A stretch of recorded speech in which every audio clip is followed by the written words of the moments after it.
While you were sleeping, Iran did not send a message. Iran did not ask for approval. Iran fired a missile that travels 16 times the speed of sound, a missile that changes direction halfway through its flight, a missile that gave Israel just 12 minutes, and the target was Tel Aviv, Ben Gurion Airport, the very heart of Israel. Was it enough to break through? Did the defense systems hold? Or did something far worse just happen tonight? Stay with me, because what comes next changes everything. If you have been with us for a while, you already know that we do not chase the news here. We explain what the media are afraid to tell you. Now, before we go further, I want to ask you something, and I mean this sincerely, like asking a wise elder who has watched the world change many times. If this station has ever made you stop and think, would you do us the honor of subscribing just once? That is all we ask. And one more thing, where in the world are you watching this from tonight? Drop your country in the comments, because tonight you are not watching alone. The night was quiet across much of the Middle East. Markets were closed. Most of the world was asleep. Diplomats were still exchanging carefully worded statements in Geneva. And then, without warning, Iran moved, under the banner of Operation True Promise 4. The Islamic Revolutionary Guard Corps launched a coordinated ballistic missile strike directly toward the heart of Israel. This was not a symbolic action. This was not a warning shot fired into empty desert. Iran's aerospace forces targeted three of the most strategically important locations inside Israeli territory: the central area of Tel Aviv, Ben Gurion International Airport, and the operating base of the Israeli Air Force's 27th Squadron. In military language, this was a precision escalation. Every target carried a message. Tel Aviv is not simply a city. It is Israel's economic engine, the financial district, the technology center, and the commercial backbone of the entire country. Striking the central area of Tel Aviv was Iran's way of telling the world that no place inside Israel is beyond reach. Ben Gurion Airport was the second target. For any country, an international airport represents far more than a transportation hub. It is the gateway through which reinforcements arrive, through which supply chains move, and through which evacuation routes remain open. Threatening Ben Gurion Airport was a direct strategic calculation. Cut the artery, isolate the country. The third target, the 27th Squadron base of the Israeli Air Force, removed any doubt about Iran's intentions. This was not pressure on civilians. This was a direct military strike aimed at Israel's aerial combat capacity. Iran was not sending a message to the Israeli people. Iran was sending a message to Israel's military command. To understand the seriousness of this strike, we must first understand the weapon Iran chose to deliver that message. The khorramshahr for ballistic missile is approximately 13 meters long and weighs close to 30 tons. It carries an explosive payload of more than 1 ton. Those numbers alone make it one of the most powerful conventional ballistic missiles currently deployed in the Middle East. But raw size is not what makes the khorramshahr for dangerous. What makes it dangerous is speed. The missile travels at nearly Mach 16 times the speed of sound. At that velocity, the time between launch and impact is somewhere between 10 and 12 minutes. For a missile defense operator sitting inside a command center, 10 minutes is not comfortable time. It is a crisis window. Every system must activate immediately. Every decision must be made without hesitation. There is no room for communication delays, technical errors, or human uncertainty, and Iran knew this. The khorramshahr 4 was not built simply to travel fast. It was designed to arrive in a way that defense systems cannot easily predict. The missile carries MARV technology, a maneuverable re-entry vehicle. Once the warhead re-enters the atmosphere, it no longer follows a predictable ballistic arc. Instead, it adjusts its path, changes direction, and moves according to pre-programmed guidance. From the perspective of missile defense systems on the ground, this means the target is never exactly where the calculations predicted it would be. Israel's layered defense system Iron Dome, David's Sling, and Arrow 3 was designed with extraordinary sophistication and enormous financial investment. These systems have been highly successful against rockets, cruise missiles, and earlier ballistic threats. But the khorramshahr 4 was designed specifically to challenge the logic behind those systems. Speed combined with maneuverability creates an interception problem that current missile defense technology struggles to solve in real time. And on the night of this strike, the early reports were not about successful interceptions. They were reports of damage. Defense systems had not fully held. As the first intelligence assessments reached military commanders, analysts, and officials across the region, one question began forming in every serious mind watching the situation unfold. If Iran could do this once, what would stop them from doing it again? There is a special kind of silence that follows a failed defense system. It is not the silence of peace. It is the silence of an assumption that has just collapsed.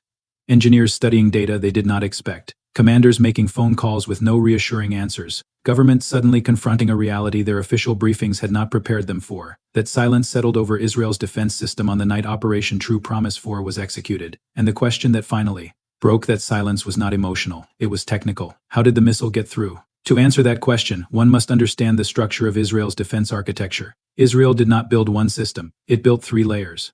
Iron Dome intercepts short-range rockets and artillery shells, the kind of threats that have historically come from Gaza and southern Lebanon. It operates at lower altitudes and has an impressive record against conventional rocket fire. But against a missile like the khorramshahr 4, Iron Dome was never the main defense. David's Sling forms the middle layer. It was designed specifically to intercept medium to long-range ballistic missiles and cruise missiles. On paper, this system should have been the primary defense against the threat Iran launched that night.